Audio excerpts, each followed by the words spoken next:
Let's step back to the year 1755, into the damp and silent fields of Charleston, South Carolina, where one woman's quiet revenge would make history tremble. Her name was Sarah Albert, and what she did over one simple lunch became one of the darkest and most mysterious acts ever recorded during the age of slavery. Before we begin, take a moment to hit subscribe and turn on the bell icon. It helps us keep bringing you these true, forgotten stories buried deep in history's dust. And as always, tell us where you're watching from in the comments below. Your support means more than you know, because every story we uncover takes hours of digging through old archives, letters, and records that most people have long forgotten.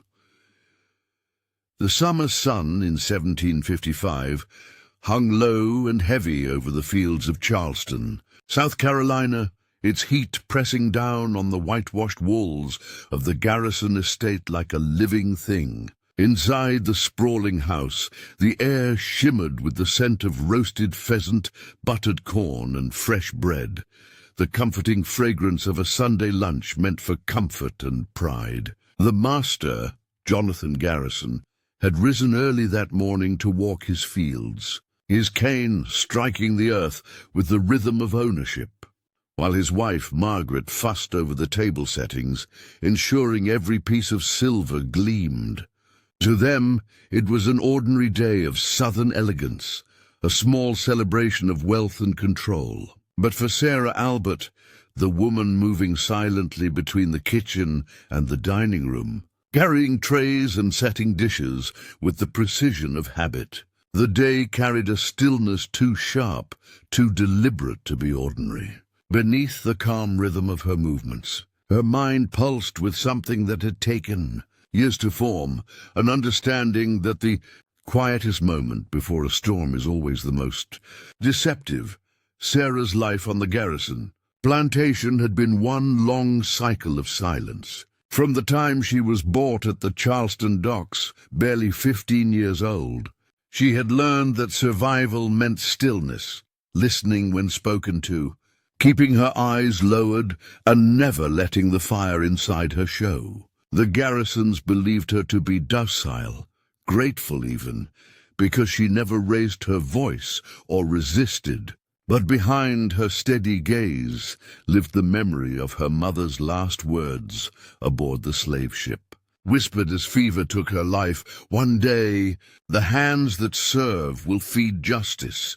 Those words, buried deep under years of fear, had begun to stir again as Sarah worked in the house's kitchen, handling the food that sustained her captors. Every spice she sprinkled, every pot she stirred, felt like a test of how close she could come to power without touching it. She had learned from Margaret how to prepare sauces, from the old cook how to cure meats, and from the fields themselves which plants healed and which killed.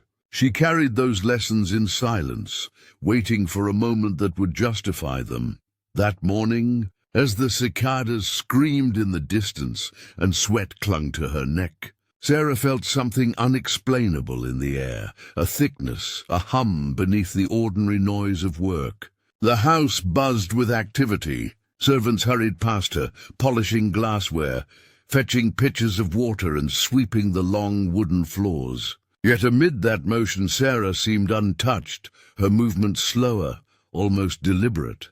When she stirred the pot of stew simmering on the iron stove, the steam curled upward, twisting like faint ghosts that vanished before reaching the ceiling. Her reflection in the pot's surface was warped and wavering, as if even metal refused to hold her image steady. Jonathan's voice boomed from the parlor, barking orders about how the wine should be poured, while Margaret's laughter floated lightly above the clatter of dishes. Neither noticed the stillness that lingered in the kitchen, or how the other servants avoided meeting Sarah's eyes that day. Something about her quiet was different.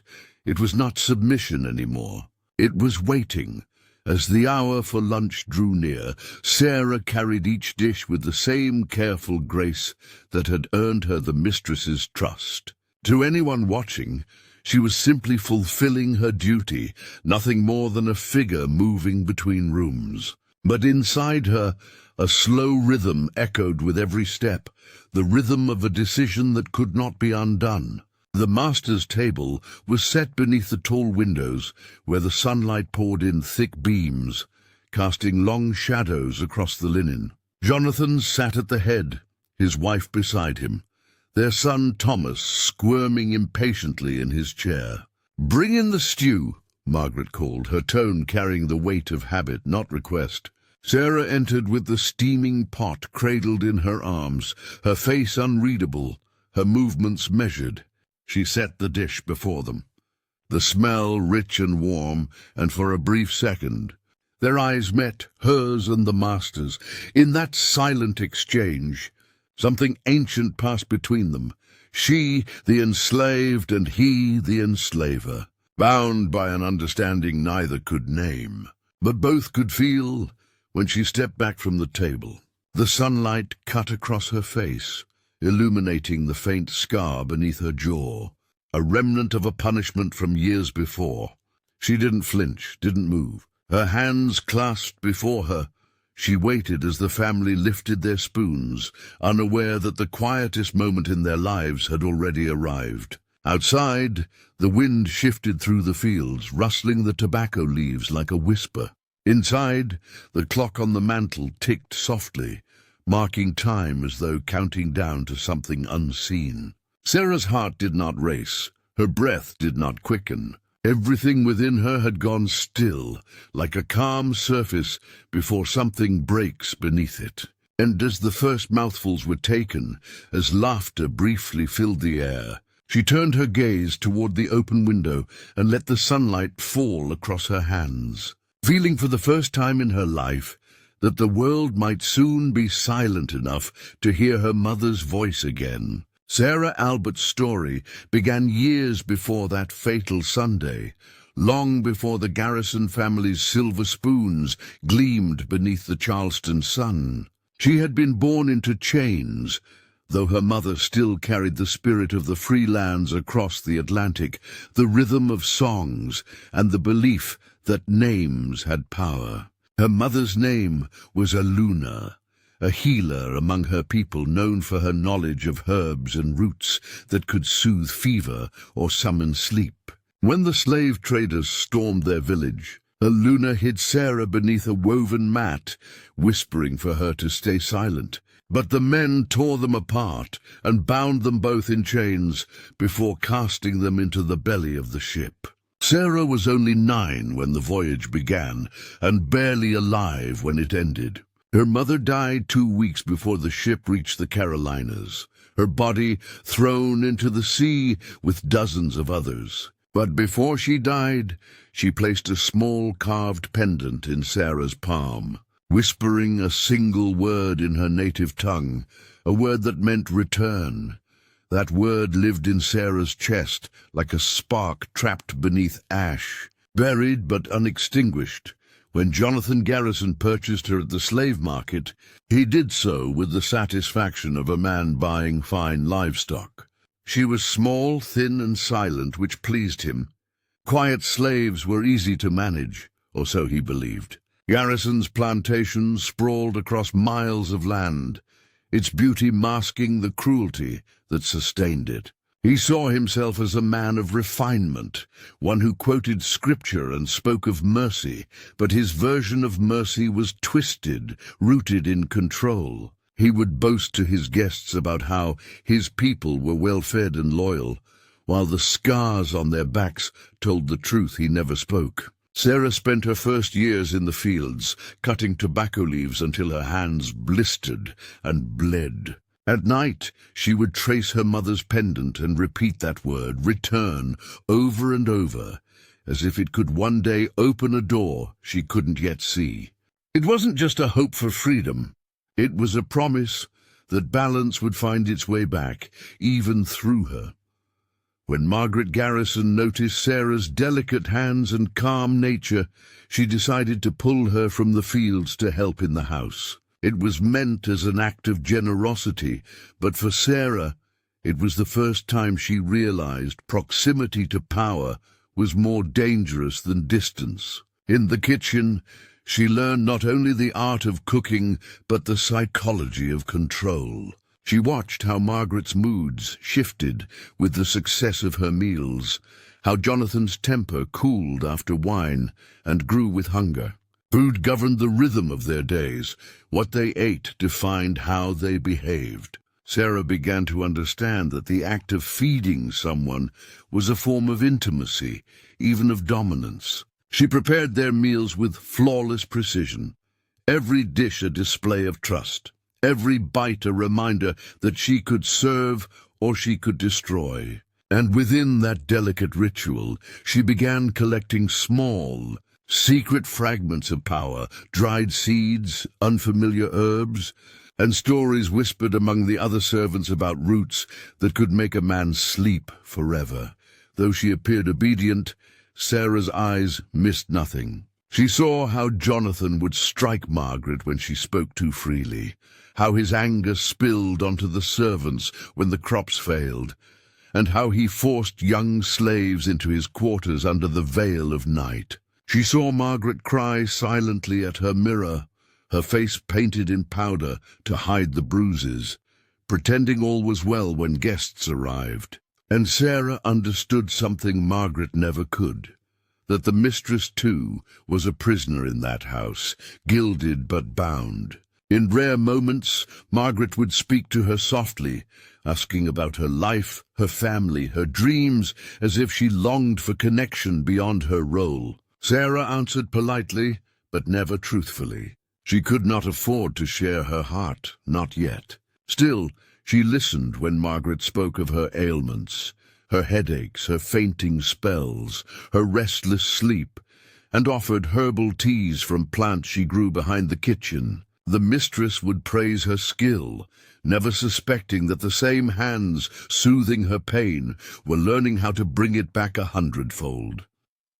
Over time, Sarah's knowledge deepened beyond recipes and remedies. An older slave named Moses, who worked as the plantation's gardener, taught her the secret language of the land, how every plant had a spirit, how the same flower that healed could also kill if harvested under a certain moon. He told her that her mother's people were known as walkers between worlds, able to mix earth and spirit through intention. Sarah listened, remembering the stories her mother once told in fragments before the sea took her. When she began to experiment, it was not with malice but curiosity.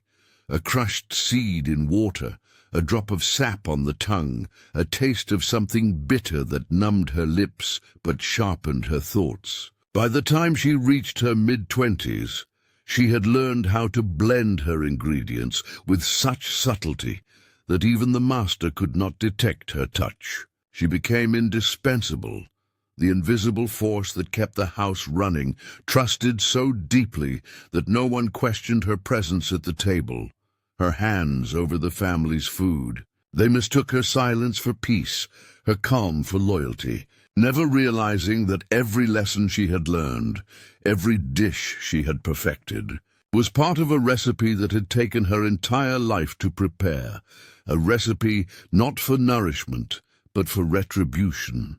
In the weeks leading up to the tragedy, something in Sarah Albert's demeanor began to change, though not in a way anyone could name aloud. The servants whispered about her behind closed doors, their voices trembling as if the walls themselves might listen. She had grown quieter, yes, but there was a new kind of silence in her, a silence that pressed down on the air, heavy and electric. Some nights, when the moon hung low over the fields, she would sit by the kitchen fire long after the others had gone to sleep, humming low songs in a language none of them understood. The words wound through the darkness like smoke, and those who dared to listen swore they could feel the hair rise on their arms. They said the language wasn't of this place, that it came from across the sea, from the lands their ancestors had been stolen from. The old slaves claimed Sarah was calling on something older than man's law, something her mother had taught her before the ocean took her away. They noticed how she no longer ate the food she cooked, how she would burn small bundles of herbs and watch the smoke curl upward, whispering names beneath her breath. Whatever she was doing, it wasn't prayer, it was preparation. Margaret Garrison, the mistress of the house, was too preoccupied with her own fading health to notice the shift. She complained of headaches that wouldn't fade, of strange dreams where voices whispered her name from the corners of her room. The doctor said it was stress, the strain of the summer heat, and recommended more rest. Jonathan Garrison, on the other hand, noticed Sarah's quiet in a different way. He had always prided himself on understanding his slaves, knowing when fear or rebellion brewed beneath their obedience. Yet with Sarah, he felt something unfamiliar, something that unsettled him. Her eyes no longer dropped when he looked her way. They held him just long enough to make him uncomfortable, though he couldn't say why. One afternoon, he caught her standing motionless at the edge of the field, staring into the horizon as if listening for something. When he barked her name, she didn't flinch. She simply turned, nodded once, and walked back toward the house. It was a small thing, easily forgotten by most, but Jonathan carried it with him for the rest of his short life, like a splinter he could never remove. The other slaves spoke of stranger things. They said the animals had begun to act restless. Dogs howled at nothing, the horses refused to enter the stable, and birds avoided the trees near Sarah's quarters. On one occasion, a stable boy swore he saw her standing barefoot in the yard before dawn, her hands lifted toward the sky, her voice murmuring in that same foreign rhythm. When he told the others, they hushed him, warning that some things were better left unspoken. The truth was, Sarah had begun to see signs everywhere, the flicker of candlelight that shaped itself into her mother's face, the sudden chill that passed through the kitchen even when the fire burned strong, the whisper that followed her name when no one was near. She did not fear these things. She welcomed them. For years she had buried her pain beneath labor and silence, but now it was as if something deep inside her had awakened and begun to guide her hand. Each night she mixed her ingredients by moonlight, crushing roots, grinding seeds, whispering the word her mother had given her, return, until the air itself seemed to pulse with its echo. There were moments when doubt crept in, moments when Sarah questioned whether vengeance would free her or destroy her. But then she would hear the screams again, the sound of the young slaves beaten in the yard, the crack of the whip that had once scarred her own skin, and the doubt would vanish like mist. The Garrison family believed themselves untouchable, their cruelty hidden behind fine manners and polished words. But Sarah had seen their truth. She had tended to Margaret's sickly child while listening to Jonathan's laughter echo from the fields where he punished others. She had wiped blood from the kitchen floor after one of his fits of rage. She had held the broken bodies of her people and whispered promises of peace into their ears as they died. Every injustice, every wound, every humiliation had become part of her memory, each one another ingredient waiting for the right time to blend. And that time, she could feel, was almost here. As the final days approached, the air in the house grew strange. Servants whispered of cold spots in the halls, of the sound of a woman crying, though no one could find the source. The clocks ticked slower, the nights stretched longer, and even the sun seemed to burn differently, heavy and red.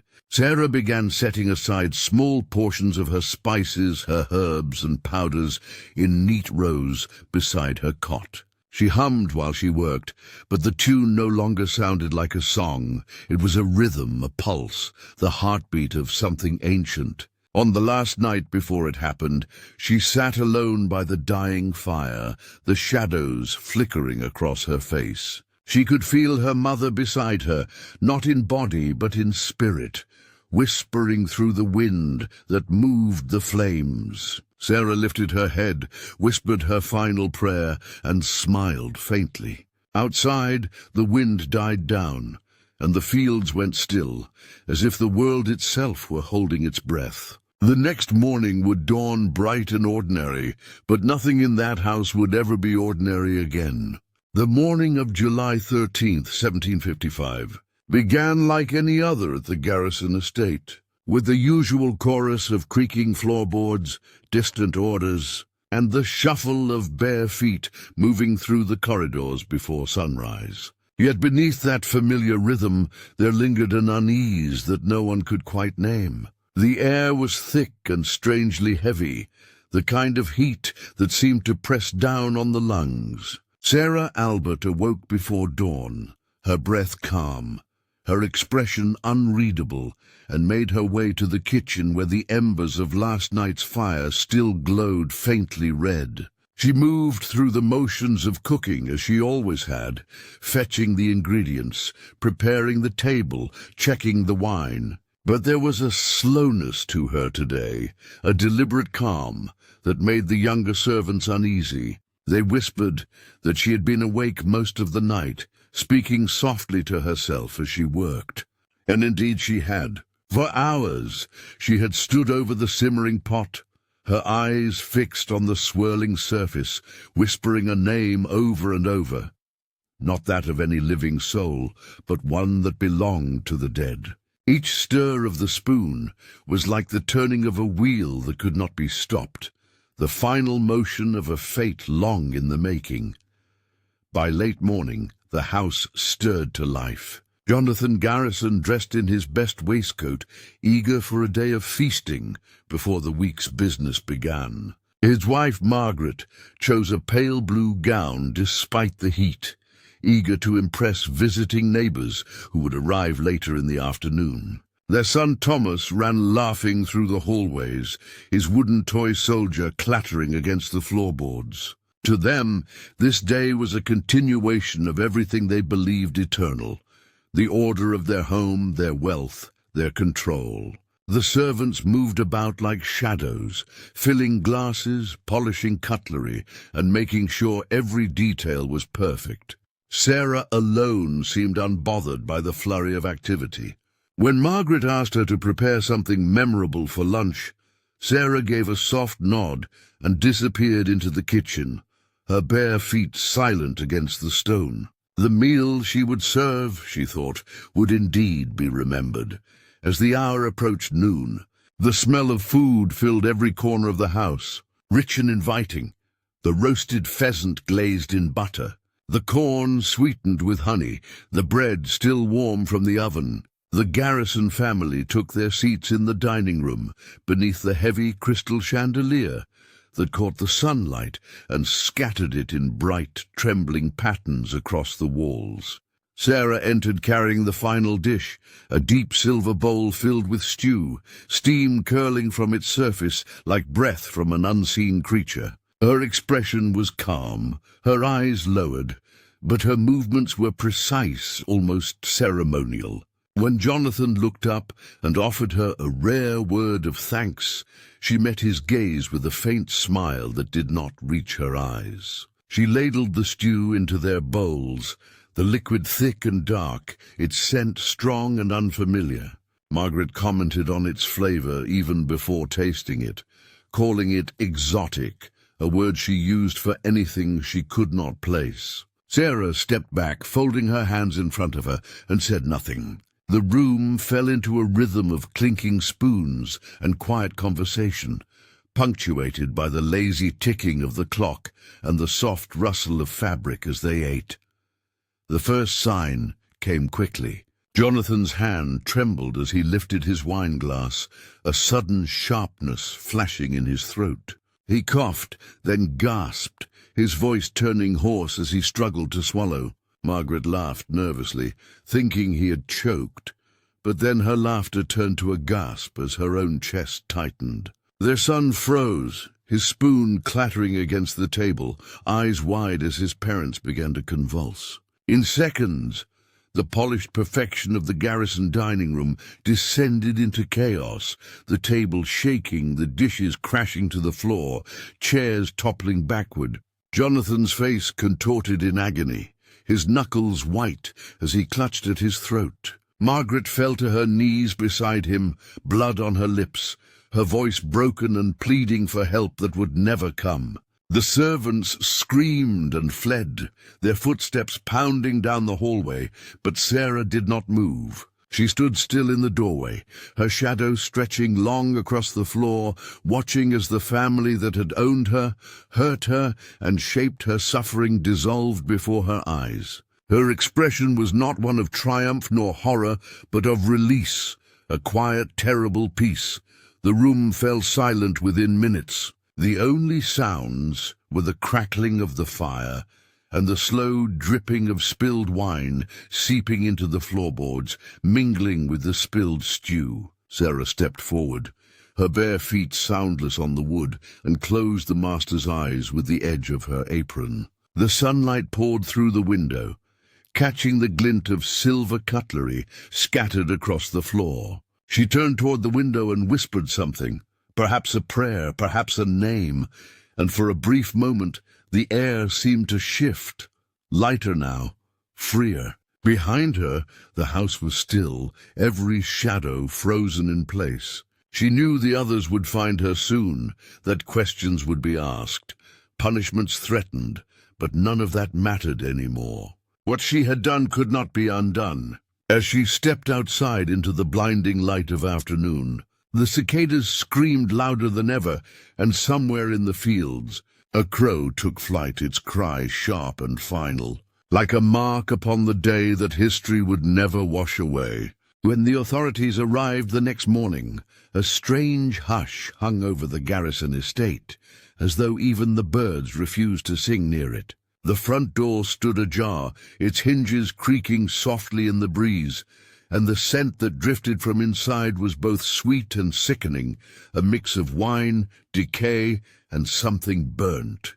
Sheriff Elijah Morton was the first to step in, handkerchief pressed to his nose as he surveyed the scene. The dining room looked frozen in time, the table still set as if awaiting guests, the silverware scattered across the floor where the family had fallen. Jonathan Garrison's body slumped near his chair, his face twisted in a final grimace of pain, while Margaret lay beside him, her delicate hands curled as though she had tried to reach for something or someone before death took her. Their young son Thomas had collapsed near the fireplace, his small form surrounded by shards of glass and the overturned wine decanter. There was no struggle, no broken doors, no signs of robbery. Only death, swift, deliberate, and silent. And sitting on the porch just outside, as calm as a woman waiting for the morning sun, was Sarah Albert. The sheriff approached her cautiously, his boots crunching against the gravel. She did not move, did not flinch. Her hands rested in her lap, her eyes fixed on the distant horizon where the tobacco fields glimmered under the pale dawn light. Her dress was clean except for a faint smear of stew near the hem, and her face was expressionless, unreadable. When he asked her what had happened, she tilted her head slightly, as though considering whether to answer. "They ate," she said softly, her voice almost musical, "and then they slept." Those were the only words she spoke that day. Morton tried to question her again, pressing her for details, for motive, for anything that could explain the horror inside the house. But Sarah's gaze never wavered. Later he would tell others that looking into her eyes felt like staring into a bottomless pit, dark, endless, and strangely calm. It unsettled him more than the bodies inside. He ordered his men to bind her hands and take her to the holding cell in town, though even then none of them wanted to touch her directly. One deputy claimed her skin felt cold, as though she had been standing in water all night. Though the ground beneath her was dry, when the coroner examined the remains, he found traces of something strange in the victims' stomachs, a combination of known poisons and one substance that could not be identified. Arsenic, yes, and traces of nightshade, but there was something else, something that seemed to change consistency when exposed to air, dissolving before it could be studied. The physician called it unnatural. Some whispered that Sarah had not simply poisoned them, but cursed them, that she had mixed her ingredients under the light of a blood moon and bound their spirits to their final meal. Within days, rumors spread through Charleston that she had been practicing witchcraft, that she had learned dark arts from her mother, who was said to be a healer before the voyage from Africa. The people in town grew fearful. No one wanted to go near her cell. They said she hummed to herself through the night, that strange lights flickered around her when the moon was full. Even the sheriff refused to pass her food directly, leaving her plate just inside the door and backing away before she touched it. Yet Sarah showed no fear, no remorse. She would sit on the floor, tracing invisible shapes with her fingers, whispering words no one could understand. The court proceedings were brief, more theater than justice. A slave accused of killing her masters had no defense, no hope. Witnesses spoke of her odd behavior, her strange songs, the herbs found hidden beneath her cot. But when the judge demanded she explain herself, Sarah simply said, "I did what the world would not." The courtroom fell silent. Even those who hated her found themselves uneasy in her presence, unable to reconcile the calm woman before them with the violence of her act. It was decided she would be executed by hanging within a week. Yet when the day came, a violent storm broke across the coast, flooding the roads and tearing down trees. The gallows collapsed before it could be used. The townspeople took it as a sign, and fear spread like fire. No one dared to rebuild it, and so 3 nights later they buried her instead. Alive or dead, no one could say for certain. Some claimed she smiled as they led her away, her eyes bright in the torchlight. Whispering a single word that none of them could repeat, they buried her in the woods beyond the river, under a willow that leaned so low it seemed to bow to her grave. But when the gravediggers returned the next morning, the earth had shifted. The mound was open, the soil disturbed, as though something had risen from beneath. They buried her again, and again the ground rejected her, pushing the coffin upward, as if the earth itself refused to keep her. After the 3rd attempt, they left her there, half buried beneath the roots, covered loosely with dirt and stone. No marker, no name, only the whisper of the wind through the willow branches, sounding almost like a woman's laughter. The townsfolk avoided that path for generations, swearing that at dusk, if one stood near the riverbank, the smell of stew would drift faintly through the air, and a soft voice would hum from nowhere and everywhere at once, a song older than the land, older than vengeance, carrying the name of Sarah Albert into eternity. Years passed, and the house where the Garrisons had lived and died began to rot from the inside out, as though time itself refused to settle within its walls. The new owners who came after the tragedy never stayed for long. Each family that tried to restore the property brought with them optimism and money, but all left within months, frightened by things they could neither name nor explain. It began with sounds, soft footsteps in the hallways when no one was there, the faint clinking of silverware in the dining room at midnight, and whispers that rose from the empty kitchen like a ghost of breath. Workers repairing the roof claimed they saw a woman standing at the window, staring out at the fields, her figure faint, her outline dissolving whenever they tried to look directly at her. Some said she was wearing a servant's dress. Others swore they saw her apron stained red. Even more unsettling were the smells, aromas of cooked meat, of butter and wine, drifting through the air, though no fire had been lit for days. Every time someone entered the dining room, the same strange chill hung in the air. the kind that sank through the skin and made the body remember fear. By 1770, the estate had already gained a reputation in Charleston as cursed land. Travelers told stories of seeing candlelight flicker through its broken windows, of hearing a low, humming echo across the fields long after midnight. They said that if you followed the sound, you would find no one there, only the kitchen door swinging open and closed as if moved by invisible hands. In the town taverns, old men spoke of the meal of death, the lunch that wiped out a bloodline and left their spirits tied forever to the land. No one mentioned Sarah Albert by name anymore, but her story lived on in murmurs, in warnings told to young girls about silence and revenge. Those who dared to approach the house after sunset claimed that the air itself changed there, the smell of the earth turning to something metallic, the wind carrying whispers that sounded like words in a foreign tongue.